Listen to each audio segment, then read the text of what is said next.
بسم الله الرحمن الرحيم. waxaan baaq nabdeed u dirayaa iyo xabad joojin gobolada dhexe gaar ahaan gobolka Gaalkacyo anigoo ah suldaankii guud oo beesha daarood mar haddii shacabkii suldaanka u ahaa dhibaato taabato waxaan ku qasbanahay in aan maxfalka imaado oo la hadlo waxaan idin sheegayaa dhammaan shacabka reer Puntland aagaas degan oo Puntland wax qabiilana maahan wax qof leeyahayna maahan waa maamul samaysan oo ummadi samaysatay waliba waa maamul markii la sameeyay waa lagu badbaxay waa lagu badbaaday meel fiican buu gaaray shacabka hadda dhibaatada haysata oo maamulku u geystay ma ugu dulqaadanayna waxaan u sheegaynaa in ay shacabka ka daayaan oo hoggaanka Puntland maanta haysta waa Cabdiraxmaan Faroole inuu ka daayo dhibaatada iyo BM-ka iyo xabadda iyo dhimashada iyo halaaga cadaawadnimada lagu garaacayo shacabka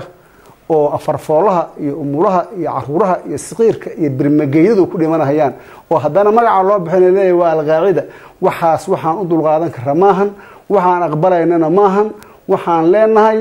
ka jooji xabadda kana istaag mar dambana ha u cirin baan ku leenahay waa intaas waa maamulka iyo madaxweynaha Puntland shacabka reer Puntland waxaan leenahay dad walaalaha tihiin colaadnimo dhaxtaalo yaan la isku kindirin adig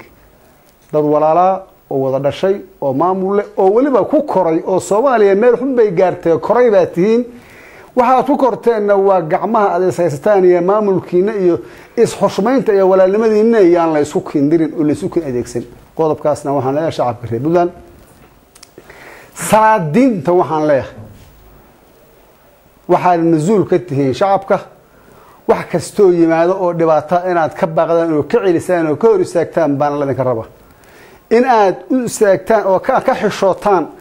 dhibaatada iyo meydka iyo dhaawaca iyo halaaga ku dhacaya shacabka inaad ka xishootaan masuuliyad maahan mana ahan izinimo maahan laga bilaabo saacadatan dalka adinka wakiilka shacabka adinka masuulka dadka ku soo farabaxsaday oo dadka sida xun u galahaya ka diida baan idin leenahay intaas waxaan raacinayaa caalamka waxaan u sheegayaa caalamku shacabku caalamku kamid yahay dawladnimaduna waa shacabka cid kasta oo shacabka dibindaabiye iyo lugooyo dhibaato u keena caalamku inuu gacan siiyo lama rabo inuu ka joojiyo kana istaaga kana baaqa intaasna waxaan leenahay caalamkan u sheegaynaa isgaar ahaan ergeyga gaarka oo muhiimka ee United Nations kan u sheegaynaa in uu hoos u fiiriyo meydka iyo dhibaatada daadanaysa oo xaqdarrada ku la'aanaysa oo Soomaaliyeed oo masaakiinta oo shacabka gaaraysa inuu hoos u fiiriyo laga rabaa waxaan hadalkayga kaga baxaya ma ka aqbalayno Cabdiraxmaan Faroole inaad barwaaqaysid Puntland baa laga rabay inaad dhibaato u geysato mar dambe ka aqbalayna ma jiro assalaamu calaykum wa rahmatullahi wa barakaatuh bismillaahir rahmaanir rahiim waxaan kamid ahay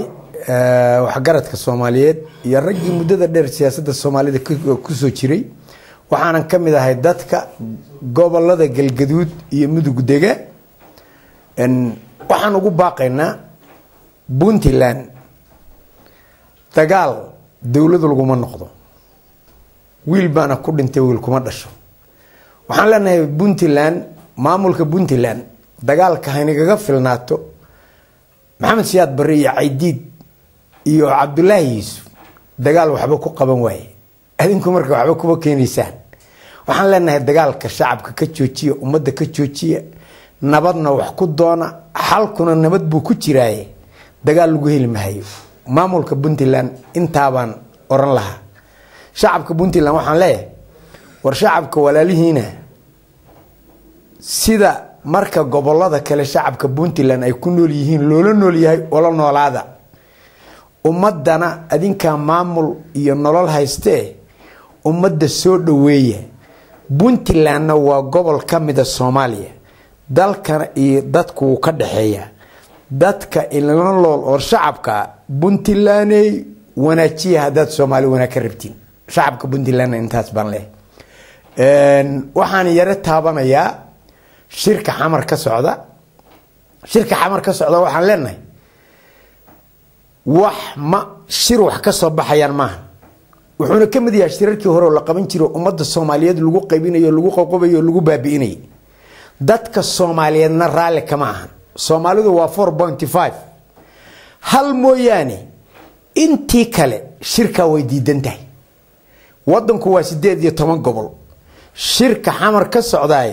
18 gobol hal gobol oo kamida yaa iska laho wada fakarkiisa iyo ra'yigiisa sida daraadeed wax Soomaaliyeed ugu jirta maaha wax shaqeynayana maahan ummadan yaa lagu mayn shirka hal la bedelo shirka shir Soomaaliyeed hal laga dhigo shirka inta aan leenahay Soomaali waxaan ugu baaqayaa guud ahaan maadaama wax garadka Soomaaliyeed kamid ahay war Soomaaliyeey halka aad marayno dibaynu u eegno dibaynu iskugu noqono dalku wuxuu ku jira ixtilaal Soomaaliya waxa u taliya Mahigo iyo Museveni tala kale ma jirto madax kale ma lahan siyaasiyiin ma lahan saraakiil ma lahan aqoonyahan ma lahan indhergard ma lahan cirna uma diin cilna uma qodnay Soomaaliya maraysa waxaan leeyahay Soomaaliyeey aan dib iskugu noqon nimba qofka kale walaalkiisa Soomaaliyeed wanaag haduu u qaban karayo ha u qabto haduuna u qaban karin xumaantiisa ha ka deysto sida Soomaaliya wax ku gaari kartaa waa sida aan dib u tashano aan midowno aan aqli raadino meesha Soomaaliya maraysa meel wax nooga soo baxayaan maahan god madow oo mugdi ay Soomaaliya ku socotaa waxaan leeyahay Soomaaliya dib aynu u tashano halka aan maraynay waa halaag iyo baaba iyo jab qooman badan ya dhulkay hoolay u deganaayeen qolo kala digti haddayna Soomaaliya bedelin sidan hortaala dalka qolo kala qabsanaysa marka waxaan leeyahay Soomaaliya inta qabiilka iyo qoyska iyo qurunka iyo iska dayno dadka loola kala ordayo Soomaaliya ha tashato geedka hoostiisa iskugu imaato inagoo Soomaaliya aan wax wada qabsano Soomaalida koonfureed sida baan leeyahay Soomaaliland waxaan leeyahay war Soomaaliland waxbaan inaga iibsanayna naga iibsado 60kii sidaad noogu keenteen baan inagu keenaynaa Soomaali qabsada waad mahadsantiin bismillaahir rahmaanir rahiim magacayga waxa la yiraahdaa Dr. Cabdirashiid Cabdullaahi Saalax ubadla ku magac dheer warka horta intiisii xoog lahayd odayaasha horeeba dhameeyay waxaan se jeclahay baaqa inaan laftaydu gadaal wax ka raacsado dadka degan magaalada Gaalkacyo muddo badan bay nabadooda iyo wanaagooda iyo walaalnimadooda ku soo wada noolaayeen waxaan leeyahay warxabada dhiga oo xaaladda hal la dejiyo dad ehelaweye sidaas ayaan iyaga hawshooda horta kaga baxaya marka labaad Soomaalidu waxay ku mahmaahdaa baroortu orgiga ka weyn waxaan isleeyahay hadii aan raad siyaasi ku jirin dagaalada soo noqnoqday ee meesha ka jiray umada badan ku leeyahay arrimaha reeraha dhexmari jiray ama labada arda ee xoogaagu ay wax kala gaareen ugaas Axmed ugaas iyo Islaam Bashiir Islaan Cabdulle waxaan isleeyahay waa hawl ay ku filan yihiin iyadoo ay uqaashuna kaalmeynayso hayeeshe waxaad moodaa in raad siyaasi uu maaragtay arinta uu ku lug leeyahay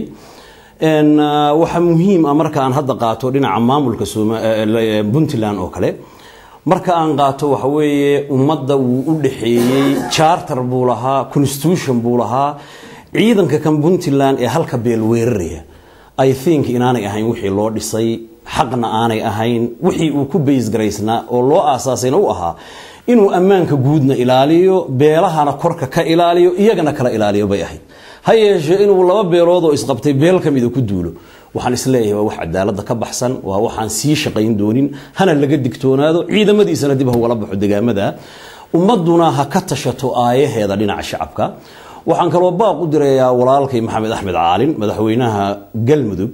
oo runtii habeen dhoweed hadal Soomaalinimo oo fiican ku hadlay waxaan leeyahay walaal waxa lagaaga baahan yahay inta wax ka sii badan oo hadii ay tahay dhinaca dhaqdhaqaaqa wada hadalka oo salaadiintii Galmudug ka soo jeeday ay hawsha ka qayb qaataan iyo hadii ay noqoto ciidanka Galmudug laftiisa inaad kala dhex dhigto beelaha ehelka oo kala dagaalku u dhaxeeyo sababtuna waxay tahay nabadgelyada Gaalkacyo dan waxay ugu jirtaa ummadda Soomaaliyeed guud ahaan gaar ahaan Galmudug Puntland beelaha kale ee degan dhamaantood waxa ugu jirta dan muhiima taana saasan leeyahay waxaan hawshayda ku soo afjarayaa oo aan u sheegayaa inaan colaad macno badan aanay keenin Puntland wixii loo dhisay waxayba u muuqataa markii hore dadku de waxay isugu yimaadeen ehelnimo iyo walaalnimo iyo inay Soomaali ku sugaan hayeeshe waxaad moodaa inay soo galayso nin hore u maahmaahay oo yiri roobkii helay reydab khaatumo lagu mareeyo wayna kala raray waxayba keentay beeluhu intii aanay Puntland wada dhisan dad ehelo oo wax walba wadaagay ahayn hadda se intii Puntland waliba maamulkan u dambeeyay yimi waxa cadaatay inay noqdeen kuwa sii kala guuraya oo halkoodii hore ka sii fog isna waxa leenahay Ilaahay ha soo hadeeyo oo ha ka waantoobo waxa uu ku jiro ee weerarka iyo dhibaatada. Wassalaamu calaykum waraxmatullaahi wabarakaatuh.